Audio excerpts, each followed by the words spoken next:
रेशमी आलू पराठा तयार करण्यासाठी इथे मी 4 मध्यम आकाराचे उकडलेले बटाटे किसून घेतलेले आहेत। यामध्ये लागेल इतकं गव्हाचं पीठ घालायचं आहे। साधारणपणे 1.5 कप पीठ मी इथे घातलेलं आहे।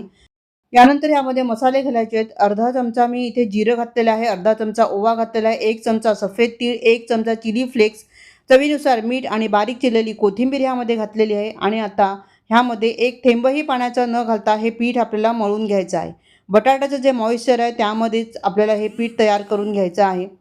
आता हे पीठ मी तयार करून घेतलं आणि झाकून ह्याला 5 मिनिटं विश्रांतीसाठी ठेवून दिलेलं आहे।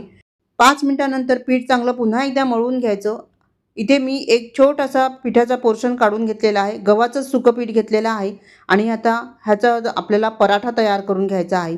आता हा पराठा लाटताना अतिशय पातळ असा पराठा लाटून घ्यायचा आहे। जितका तुम्हाला हा पातळ करायला जमेल तितकं पातळ ह्याला लाटून घ्यायचं आहे।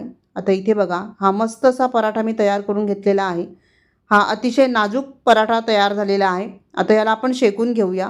तव्याला मी तेल लावून घेतलेलं आहे। दोन्ही साईडने आता चांगलं दाबून याला आपण मध्यम आचेवर चांगलं शेकून घ्यायचं आहे।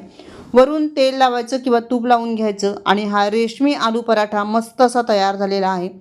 इथे तुम्ही पाहू शकता, अतिशय सॉफ्ट मुलायम असा हा पराठा तयार होतो।